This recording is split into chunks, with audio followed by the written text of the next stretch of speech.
And for weeks, we've seen Arias cry, smile, snap, smirk, and sob.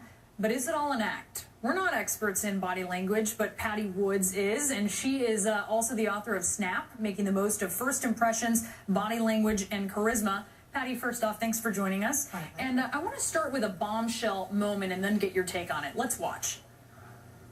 Were you crying when you were shooting him? I don't remember. Were you crying when you were stabbing him? I don't remember. How about when you cut his throat? Were you crying then? I don't know. So my initial reaction, because I've seen some people fake cry in the past, it seems like a genuine cry, but what are you seeing here? You need to see what happened just before this outburst. Okay. So let's watch it. All right, let's watch.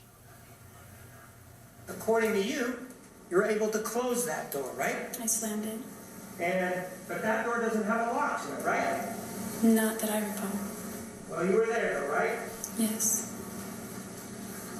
Let's take a look at exhibit number 78. Where were you taking the photographs when this happened? I want to see it on this exhibit. Outside the shower. Pardon? Outside the shower. Well, why don't you put a mark on it? So this gives something away to you. Absolutely. Liars cover up their lies when they're desperate and cornered by overdoing sadness. So you saw the hooded eyes and the trembling at the mouth right before. But what's also dramatic is how when Exhibit 78 was given and she had to actually talk about the murder, she erupted and immediately tried to disappear. She covered with her hair. She used all what I call facial blocks with her hand, covering her mouth, covering her eyes, all to disappear. She was covering up the fact that she actually did it. So you say that then this is sort of a, oh my goodness, I'm caught kind of moment. Absolutely.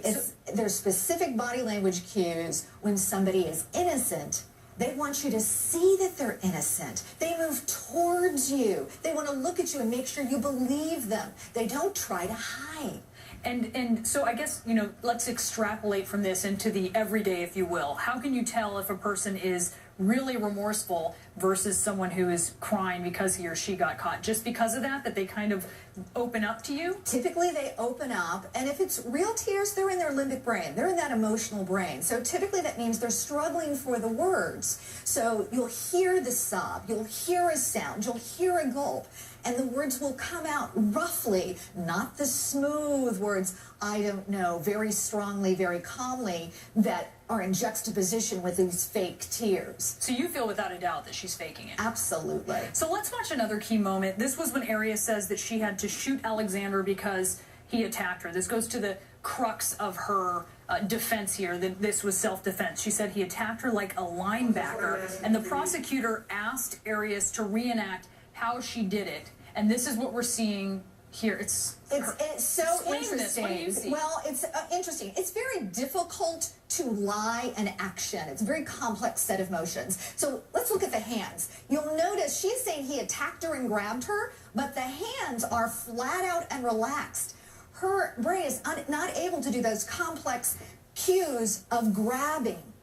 So it's clear it didn't happen. It's easier to lie, to say something than it is to lie. Yes, she can prepare that, but it's hard to do all of those limbic brain, emotional, physical actions. Okay, now let's also, I want to as well, and you say this is not threatening.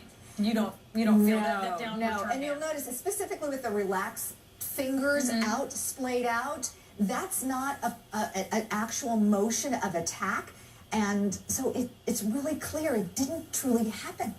Okay. Fascinating stuff, Patti Wood. We really appreciate it. And I'm sure we'll be talking to you more about body language in this case and other ones as well. Thank you. My pleasure. So tonight, be sure to